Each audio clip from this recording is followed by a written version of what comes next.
आज क्लास 8 के इस वीडियो में हम सीखेंगे बहुपदी संख्याओं का भाग। इसके पहले हमने बहुपदी संख्याओं का गुणा जाना था, मल्टीप्लिकेशन। आज हम जानेंगे डिवीजन, यानी कि बहुपदी संख्याओं को किस तरह से डिवाइड किया जाता है। तो डिवीजन जो हम पहले भी जानते थे, जहाँ पे हमने अचर राशियों को डिवीजन सीखा था, अब वो डिवीजन हम किस तरह से करते हैं। उदाहरण देखो, जैसे कि उदाहरण के लिए मान लेते हैं 6 को डिवाइड करेंगे 3 से। अब इसे हम लोग कैसे लिखते थे, हम लिखते थे 6/3। देखो 6/3, और इसे काटते कैसे थे, 3 2 जा 6, यानी आंसर हो गया हमारा कितना, 2। ये एक तरीका था। और एक तरीका भी हम जानते थे, जो हम इस तरह से रखते थे, 6 को अंदर रखते थे और 3 को बाहर। अब 3 को किससे गुना करें कि 6 आए, तो 3 को हम जानते हैं, 3 को हम 2 से गुना करेंगे तो कितना आएगा, 6। तो देखो 2 से गुना किया तो 6 आया। अब हम क्या करते थे, हमेशा हम माइनस करते थे। 6 को 6 से काटा तो शेषफल हुआ 0 और भागफल आया 2, तो आंसर हो गया 2। ठीक है, तो ये एक तरीका था जिस तरह से हम अचर राशियों करते थे। इसी को अगर हम चर राशियों का एक उदाहरण ले तो देखो कैसे होगा। मान लो एक चर राशि का उदाहरण हम लेते हैं, जैसे उदाहरण के लिए हमने लिया x4, x⁴ को डिवाइड करेंगे x से। तो x⁴ को अगर x से डिवाइड करेंगे तो इसे भी हम लिख सकते हैं इसी तरह से, जैसे ऊपर लिखा हमने x⁴ ऊपर बटा x। अब इसको हम काटेंगे, यहाँ पे x⁴ मतलब कितने x है, यहाँ पे 4x है, x into x into x into x. उसको हम बटा कर रहे हैं 1x से, 1x हम काट देंगे तो ऊपर कितने x बचेंगे, 3x बचेंगे। तो बच क्या गया, x3, यानी आंसर हुआ x3। ठीक, ये एक तरीका था। सेम इस तरीके से हम करके देखते हैं, जैसे हमने ऊपर किया था, x⁴ को अंदर और x को बाहर। ठीक है, अब इसको जब हम काटेंगे तो x को किससे गुना करें कि x⁴ आए, तो हमें मालूम है x को अगर हम x³ से गुना करेंगे तो आएगा x⁴। ठीक है, जिस तरह से 3 को 2 से गुना कर रहे हैं 6 आ रहा था, उसी प्रकार से x को किससे गुना करेंगे, x को गुना करेंगे x³ से। ठीक, x को गुना करेंगे x³ से, तभी जाके आएगा x⁴। तो x³ लिखा, गुना करने से क्या होगा, x⁴। अब हमें क्या करना था, माइनस करेंगे। जिस तरह से ऊपर माइनस करें उसी तरह से माइनस करेंगे। तो माइनस करेंगे तो देखो शेषफल हुआ 0, भागफल आया x³, यानी आंसर हो गया x³। तो यहाँ पे हमने देखा था किस तरह से अचर राशि और चर राशि को हमने डिवाइड किया। लेकिन यहीं अगर हम देखें कि एक बहुपदी संख्या यानी जहाँ पे 2 से ज़्यादा पद हो। अब जैसे उदाहरण के लिए x³ प्लस x को हम डिवाइड कर रहे हैं, मान लेते हैं x² - 1 से। देखो एक बहुपदी संख्या है, 2 पद है यहाँ पे, x³ प्लस x, और डिवीजन भी है x² - x, 2 पद है। इस तरह के बहुपदी संख्याओं को किस तरह से हम डिवाइड करें, ये हम सीखेंगे इस वीडियो में। किस तरह से बहुपदी संख्याओं को हम लोग डिवीजन करते हैं, यानी भागते हैं, इस वीडियो में हम सीखेंगे। इसका एक उदाहरण लेते हैं और फिर हल करके देखते हैं। ठीक है, अभी उदाहरण हम देखते हैं जहाँ पे लिखा है m² + 4m - 21 को डिवाइड करेंगे m - 3 से। ठीक है, जहाँ पे m² + 4m - 21 यह है तुम्हारा डिविडन और m - 3 है तुम्हारा डिवीज़र। ठीक है, जिसे हम लोग हिंदी में कह सकते हैं m² + 4m - 21 है तुम्हारा भाज्य और m - 3 है तुम्हारा भाजक। ठीक, अब इसको लिखने का तरीका जो हमने इसके पहले के उदाहरण में देखा था वो क्या था, वो m² + 4m - 21 बटा m - 3, यानी अंश और हर के रूप में लिख सकते हैं। ठीक है, ये एक तरीका हमने सीखा। एक और तरीका क्या था, वो था जहाँ पे हम लिखेंगे m² + 4m - 21, इसे डिवाइड करेंगे m - 3 से। ये एक तरीका था। अब इन दोनों में से कौन सा तरीका आसान है, जो पहला वाला तरीका जो है अंश और हर के रूप में, इसे क्या हम अंश और हर को जिस तरह से पहले हमने ऊपर नीचे अंश और हर को काट दिया था, क्या इसे हम काट पाएंगे, m² + 4m - 21 को m - 3 से डायरेक्ट काट सकते हैं?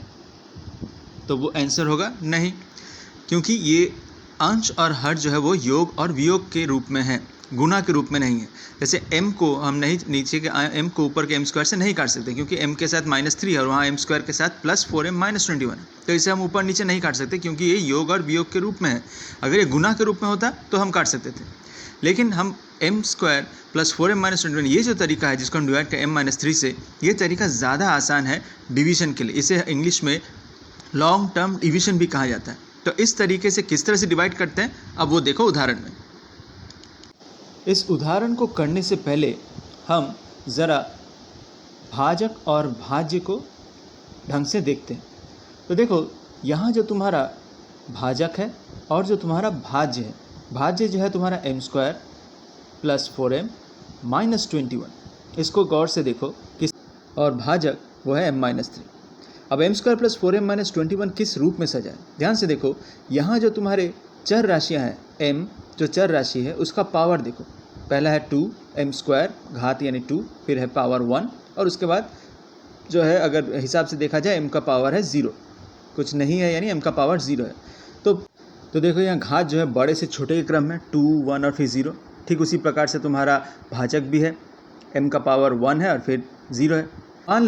मान लो भाज्य अगर दिया होता 4m प्लस m² माइनस 21, इस रूप में अगर भाज्य दिया होता, ठीक, तो इसे हल करने से पहले हम हमेशा हमारा जो भाज्य है या भाजक जो है, इन दोनों में से दोनों को ढंग से देखेंगे, उसको सबसे पहले उसके जो घात होगा, घात के बड़े से छोटे के क्रम में सबसे पहले सजाएंगे। यानी यहाँ जो 4m प्लस m² माइनस 21 अगर दिया होता हमारा भाज्य, तो उसे हम सजा लेते m² प्लस 4m माइनस 21 के रूप में सबसे पहले, यानी बड़े से छोटे के क्रम में सबसे पहले हम उसे सजा लेते और फिर उसे डिवाइड करते। ठीक है, यानी सवाल करने से पहले हम हमेशा देख लेंगे कि हमारा भाजक और भाज्य जो भी दिया हुआ है, जो भी बहुपदी संख्या है, उसके जो घात होंगे, जो चर राशियों के घात होंगे, वो किस रूप में सजे हैं। क्या वो बड़े से छोटे के क्रम में सजे हैं? अगर पहले से ही सजे हैं तो कुछ करने की ज़रूरत नहीं है, सीधा डिवीजन करेंगे। और अगर ऐसा नहीं है तो सबसे पहले हम उस चर राशियों को बड़े से छोटे के क्रम में, घात उनके जो घात होंगे उसको बड़े से छोटे क्रम में पहले सजा लेंगे। ठीक है, अब हम अपने भाज्य को ध्यान से देखते हैं। ध्यान से देखो, भाज्य में सबसे पहला जो पद है वो है m²। हम जो भी भाज्य हम लिखेंगे उसमें जो सबसे पहला जो पद होगा, हमें सिर्फ उसके बारे में सबसे पहले सोचना है। जैसे यहाँ पे m² है, और ठीक उसी प्रकार से हमारा जो भाजक होगा m-3 हमारा भाजक है, इसका भी जो सबसे पहला पद है, इसका सबसे पहला पद कौन है? m। हमें इस m के बारे में सोचना है, और m को हम किससे गुना करें कि m² है, हमें सिर्फ ये सोचना है। यानी पहले पद को किससे गुना करें कि हमारे भाज्य का सबसे पहला पद है। तो जैसे m को m से गुना करेंगे तो m² आएगा। ठीक है, तो हम कैसे लिखेंगे? m को अगर हम m से गुना करेंगे तो कितना आएगा? देखो, m को m से गुना करने पे आना है m², और m जब -3 से गुना होगा भाजक के तो आएगा -3m। ठीक है, तो पहला वाला स्टेप हमने कर लिया।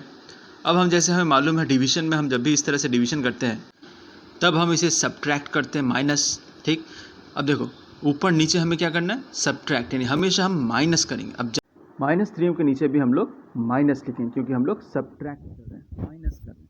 ठीक, अब ध्यान से देखो, m² के आगे क्या है? कुछ नहीं, यानी प्लस है, और यहाँ m² के आगे भी प्लस ही था, लेकिन हमने सब्ट्रैक्ट करना माइनस, यानी असल में ये माइनस m² हो चुका है। तो माइनस m², ऊपर का प्लस m² कट गया। ठीक, अब यहाँ देखते हैं इस तरफ, यहाँ +4 है, और m को m-3 से गुना करने पे -3m आया था, लेकिन हम माइनस कर रहे हैं, सब्ट्रैक्ट। ठीक है, तो माइनस असल में क्या बन जाएगा? वो प्लस बन जाएगा, माइनस इंटू माइनस करेंगे तो प्लस बन जाएगा।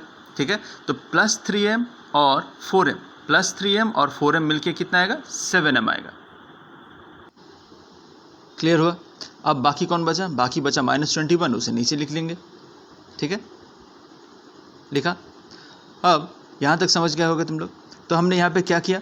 हमने यहाँ पे m² को काटने के लिए m से गुना किया, m² बना। और देखो यहाँ अगर माइनस लिखा है, सब्ट्रैक्ट कर रहे हैं, तो हमें ख्याल करना है हर पद के नीचे हमें माइनस लिखना है। हर पद के नीचे माइनस लिखेंगे, और फिर उस पद के आगे जो सिंबल होगा, साइन होगा, उसको माइनस से गुना करने पे जो भी बनता है हम वो करेंगे। जैसे इस केस में माइनस इंटू माइनस करके प्लस बन गया था, वो 3m जो माइनस था वो असल में +3m बन गया, और +3m और 4m मिलके 7m बना। ठीक, 7m, और जो बचा था -21 उसको वैसे लिख दिया। ये हमारा शेषफल हुआ 7m - 21। अब हमारा जो भाजक था m-3, उसे किससे गुना करें कि सबसे पहले 7m आए। ठीक, m-3 को किससे गुना करें कि हमारा जो पहला टर्म है शेषफल का 7m, वो 7m आए। तो ध्यान से देखो, +7 से गुना करेंगे। अब +7 से क्यों गुना करेंगे? क्योंकि 7m के आगे भी प्लस है। ठीक है, अगर ये माइनस होता, अगर यहाँ पे माइनस होता, तब हम m को गुना करते, m-3 को -7 से गुना करते। यानी कहने का मतलब ये है कि जो भी लेफ़्ट टर्म होगा, सबसे पहला जो टर्म होगा, उसका जो साइन होगा उसी से हमें गुणा करना होगा। उसी साइन से हमें गुना करना होगा, ये ख्याल रखना होगा। प्लस है तो प्लस से गुना करेंगे, माइनस है तो माइनस से गुना करेंगे, ठीक है। अब m-3 को जब +7 से गुना करेंगे तो देखो पहले क्या आएगा, 7m आएगा, और +7 को -3 से गुना करेंगे तो आएगा -21। क्लियर है, हो गया। अब हमारा उद्देश्य क्या है, माइनस करना, सब्ट्रैक्ट, हमें हमेशा माइनस करना है। यहाँ माइनस लिखेंगे, अब यहाँ माइनस लिखेंगे तो इस तरफ भी हमें माइनस ही लिखना होगा, ठीक। अब देखो +7 और यहाँ जो +7 था असल में वो क्या हो गया, प्लस इंटू माइनस यानी -7 बन गया। तो -7m और +7m ये दोनों कट जाएंगे। क्लियर। इस तरफ क्या होगा, -21 था, यहाँ -21 के साथ हमने नीचे माइनस करना है, सब्ट्रैक्ट करना है, तो माइनस इंटू माइनस क्या हो जाएगा, प्लस बन जाएगा, यानी -21 अब +21 बन गया। +21 नीचे का और ऊपर का -21, ये दोनों भी कट जाएंगे। ये दोनों जब कट जाएंगे तो शेषफल हुआ 0, खत्म हुआ। तो बच क्या गया, बच गया हमारा m+7, ये हुआ हमारा भागफल, ये हुआ आंसर। यानी कहने का मतलब है अगर हम m² + 4m - 21 इसको डिवाइड करेंगे m-3 से तो हमारा जो भागफल यानी जो आंसर आएगा वो होगा m+7। क्लियर हुआ। अब हम एक और उदाहरण देखते हैं और हल करने की कोशिश करते हैं। इस उदाहरण में देखो क्या दिया हुआ है, 8m - 7m² - 2m³ + m⁴ + 12 divide करना है हमें -m + m² - 6 से। यानी हमारा जो भाजक दिया हुआ है वो है -m + m² - 6 और भाज्य दिया है +8m - 7m² - 2m³ + m4 + 12। अब इसे हल करने से पहले, जैसे कि हमने इसके पहले उदाहरण में देखा था, क्या हमें भाजक और भाज्य के रूप में कोई परिवर्तन करना है, यानी जिस तरह से सजाए क्या कुछ अंतर करना है। तो जैसे कि हमने जाना था कि हमें हमेशा देखना है कि भाजक और भाज्य के जो चर राशियां हैं, जैसे इस केस में m है और उसके जो पावर है यानी घात जो है वो किस क्रम में सजे हैं, क्या वो बड़े से छोटे क्रम में सजे हैं कि नहीं, और अगर नहीं है तो हमें सजा लेना है। तो यहाँ जैसे देख रहे हैं m का पावर 8m यानी m का पावर 1 है, फिर m का पावर 2 है, फिर 3 है, फिर 4 है, तो जाहिर सी बात है ये बड़े से छोटे के क्रम में सजा नहीं है, ये सजा क्या है, छोटे से बड़े क्रम में, और फिर वहाँ 12 के साथ m का पावर 0 है, यानी इसे हमें सजा लेना होगा बड़े से छोटे के क्रम में सबसे पहले, ठीक है। तो सबसे बड़ा पद क्या है, m⁴, वो सबसे पहले लिखा, फिर है देखो -2m⁴, m का पावर क्यूब, ये सबसे उसके बाद है बड़ा, फिर है -7m² और फिर है +8m और बचा हुआ है +12। तो ये हमने भाज्य जो है उसको, उसके घात जो है चर राशियों के घात के बड़े से छोटे के क्रम में हमने सजा लिए। अब हम देखेंगे जो हमारा भाजक है उसमें क्या परिवर्तन करना है, देखते हैं। सबसे पहले कौन आएगा, देखो बड़ा है यहाँ पे m² बड़ा है, तो सबसे पहले हम लिखेंगे m² को, फिर लिखेंगे -m को और फिर लिखेंगे -6 को, ठीक है। घात को यहाँ पे भी देखो बड़े से छोटे क्रम में हमने सजा लिया। अब हम डिवाइड करेंगे, अंदर लिखेंगे m⁴ - 2m³ - 7m² + 8m + 12, ठीक है। और बाहर लिखेंगे किसे, m² - m - 6, ठीक। अब हमारा जो भाज्य है उसका जो सबसे पहला टर्म है वो क्या है, m⁴, ठीक है, हमें इसके बारे में सोचना है। और जो हमारा भाजक है उसमें सबसे पहला टर्म क्या है, m², हमें इसके बारे में सोचना है। यानी m² को किससे गुना करें कि हमारा m⁴ आए, ठीक है। m² किससे गुना करें कि m⁴ आए, तो m² को हम क्या करेंगे, m² से गुना करेंगे, क्योंकि m² × m² असल में m⁴ होगा, ठीक है। देखें m⁴ हुआ, ठीक। अब देखो भाजक में है m² के बाद है हमारा -m को m² से गुना करेंगे तो -m³ आया, ठीक। -6 को m² गुना करेंगे तो -6m² हुआ, ठीक है। अब हमें क्या करना है, हम जानते हैं हमें सब्ट्रैक्ट करना है, हमेशा माइनस करेंगे, तो यहाँ माइनस लिखेंगे, यहाँ माइनस लिखेंगे तो हम यहाँ पे भी माइनस लिखेंगे और यहाँ पे भी माइनस लिखेंगे, क्योंकि हम सब्ट्रैक्ट कर रहे हैं, ठीक। अब देखो m4 के आगे क्या था, प्लस था, और यहाँ क्या था, प्लस इंटू माइनस माइनस, यानी अब ये m4 असल में -m4 बन गया। तो +m4 और -m4 क्या होगा, वो कट जाएगा, ठीक है। देखो हुआ। अब इस तरफ देखते हैं, यहाँ -2m³, यहाँ था -m³, हम सब्ट्रैक्ट कर रहे हैं यानी माइनस कर रहे हैं। देखो हमने माइनस लिखा है तो माइनस इंटू -m³ असल में वो +m³ बन जाएगा। तो +m³ के साथ क्या होगा, -2m³, +m³ बन जाएगा और उसके साथ हमें क्या करना है, -2m³ करना है। और -2m³ का सिंबल 2 जो है वो बड़ा है, 2 का सिंबल माइनस है, यानी कट के क्या आएगा, -m³ आएगा। क्लियर। ठीक उसी प्रकार से नेक्स्ट में हम जब देखेंगे -7m², नीचे क्या है -6m², लेकिन हम क्या कर रहे हैं सब्ट्रैक्ट कर रहे हैं, तो माइनस इंटू माइनस वो +6m² हो जाएगा, +6m² और -7m², तो क्या होगा -7m², 7 बड़ा है, सिंबल माइनस है, -7 में से +6m जब माइनस होगा 6m² तो बचेगा -m² बचेगा, ठीक। और ऊपर का जो बचा हुआ टर्म है वो है +8m +12, लिख लिया। अब देखो, अब जो हमारा शेषफल बचा उसका सबसे पहला टर्म क्या है, वो है -m⁻³ -m³ है, फिर -m² +8m +12, लेकिन सबसे पहला टर्म है वो है -m³। अब जो हमारा भाज्य था, जो m² जहाँ पे था सबसे पहले, m² -m-6 में m² पहला था, अब उस m² को किससे गुना करेंगे कि हमारा -m³ आए। देखो माइनस है सामने, -m³ तो हम हमेशा माइनस से गुना करेंगे, m² को -m से गुना करेंगे, ठीक है, -m। अब माइनस क्यों लिखें, क्योंकि हमारा शेषफल के आगे भी माइनस था सबसे पहला टर्म में, तो -m से जब m² गुना करेंगे तो हमारा कितना आएगा -m³ आया, क्लियर। उसी प्रकार -m से फिर -m है यहाँ पे, उसको गुना करेंगे तो कितना हो जाएगा +m² हो जाएगा, ठीक। फिर -m से -6 से गुना करेंगे तो +6m हो जाएगा, देखो क्लियर। अब हमें क्या करना है, अब हमें सब्ट्रैक्ट करना है, माइनस करना है, जैसे कि हम करते हैं डिवीजन में, इस प्रकार के तरीके में हम हमेशा माइनस करेंगे, यहाँ माइनस करेंगे, यहाँ पे भी माइनस लिखेंगे, यहाँ पे भी माइनस लिखेंगे, ठीक।